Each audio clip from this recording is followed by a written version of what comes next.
So, welcome to the 8th session, in which we shall first answer the question that we posed in the previous session. Namely, if we look at the system y of t is x of t plus 5, is the system shift invariant? And the answer indeed is yes, because if x of t minus t0 is given to the system, the output is x of t minus t0 plus 5, and that is of course equal to y of t minus t0. So, this is also an example of a system which is shift invariant, but neither additive nor homogeneous. Now, all these ideas are very well until we keep to theory as we are doing all this while, but we would like to relate them now to real life. And let us relate them to the examples that we saw earlier on in this course. For example, let us relate these ideas to the RC circuit or the resistive capacitive circuit that we had built earlier. So, indeed, let us recall that circuit. It was a resistance and a capacitance in series connected to a voltage source.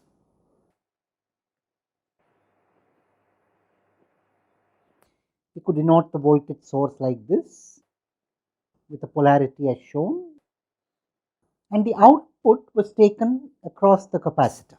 So, the capacitor voltage was the output.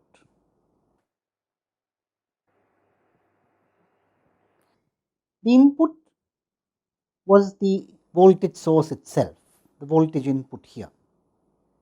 And of course, we can ask whether this system is linear or not, or rather it obeys additivity and homogeneity or not. We know the equation of this system.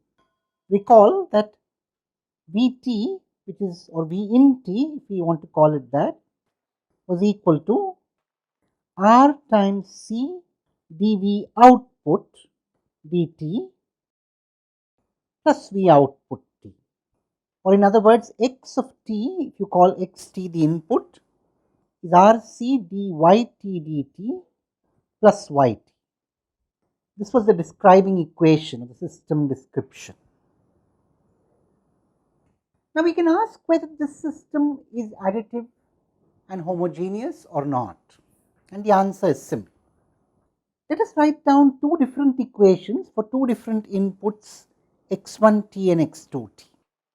You have x1t is Rc dy1t dt plus y1t, and x2t is Rc dy2t dt plus y2t.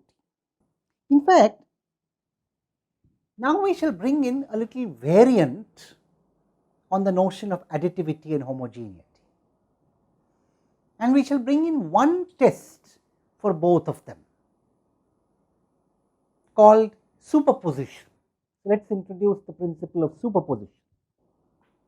We ask whether a linear combination of the inputs, so alpha times x1t plus beta times x2t,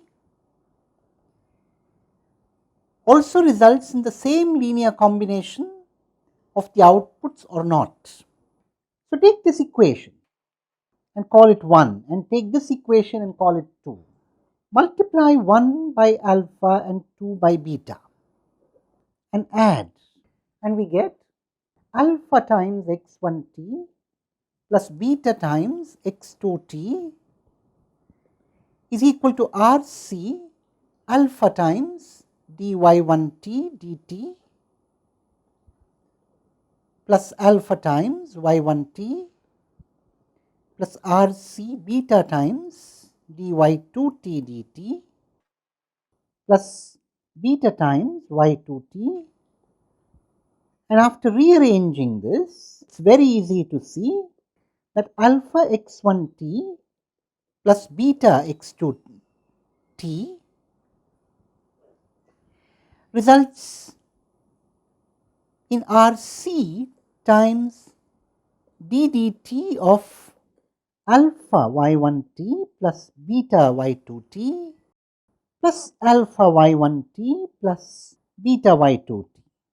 And therefore, we conclude that alpha x1t plus beta x2t results in alpha y1t plus beta y2t, and this holds for all possible x1, x2, alpha and beta. When this holds for all possible x1, x2, alpha and beta, we say the system obeys the principle of superposition. This is a very important concept, the principle of superposition. In fact, we should spend a minute in understanding the meaning of the word superposition. Literally, superposition means putting one on top of the other, and that is exactly what you are doing. You are doing something slightly more.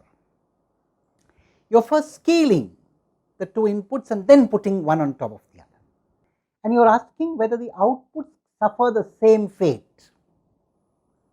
They each get scaled by the same constants and they get superposed as do the inputs. Do they suffer the same fate? And does this happen for all possible inputs and all possible linear combinations with constants alpha and beta? If so, the principle of superposition has been obeyed. Now, we show that the principle of superposition subsumes both additivity and homogeneity. So, if the principle of superposition is obeyed, then the system is additive and the system is homogeneous. Let me first show the principle of additivity based on superposition. In particular, choosing alpha equal to 1 and beta equal to 1 gives the principle of additivity, and choosing alpha as the scaling constant with beta equal to 0 gives homogeneity. So, superposition means additivity and homogeneity both together. We shall see more about these principles in the next discussion. But before we go to the next discussion, I would like to pose a question before you. What changes might this system suffer which would destroy this principle of superposition? The electrical system, I mean. What are the little, say,